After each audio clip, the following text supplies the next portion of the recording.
Núna ætla ég að sýna ykkur hlutinu sem fóru í tölvuna mína. Í tölvuna þarf örgjörva, harðadisk,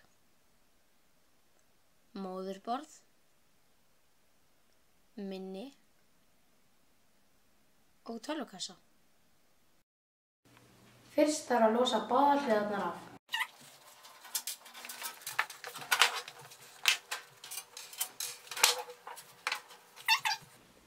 Þegar maður setur saman tölvu er það fyrsta sem maður verður að gera er að setja móðurborðið í. Maður verður að passa að halda inn í hornin svo að þeir komið ekki með neitt og það eyðir ykkur.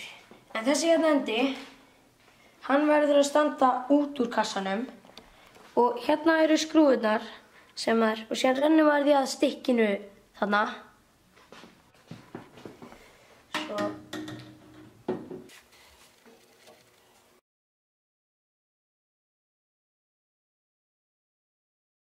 Sérðu hérna eru rauðirnar og ég stingur nákvæmlega hérna inn og hann passar. En þetta er til þess að skrúfurnar geti komist svona hérna.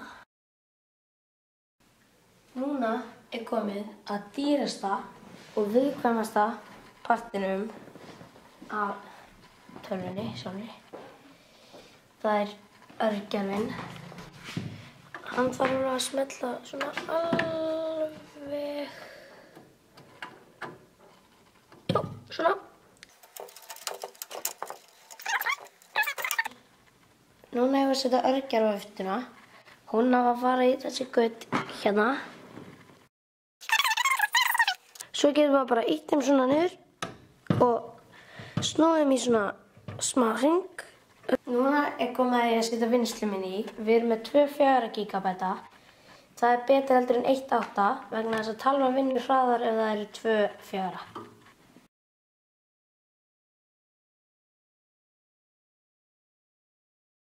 Hérna kemur rafmagnið inn og það fer í gegnum spennubreytin sem breytir rafmagninu í nothæft rafmagn fyrir tölvu.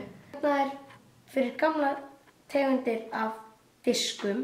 Hérna er fyrir nýja tegundir af disknum. Við notum 1 af þeim.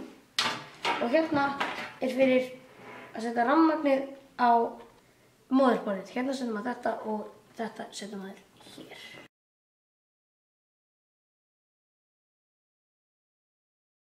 Sem sagt, hérna og í.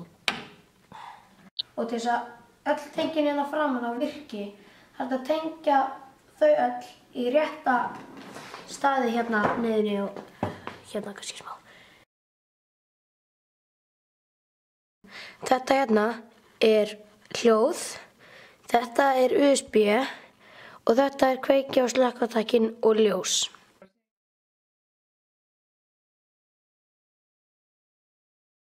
Núna erum við búin að festa allar snúrurnar. Þá er það bara að passa að lausu snúrurnar séu ekki fyrir neinum viftum og svoleiðis. Hér með lýkur þessari sýnikennslu hvernig maður á að setja saman tölvu. Takk fyrir mig.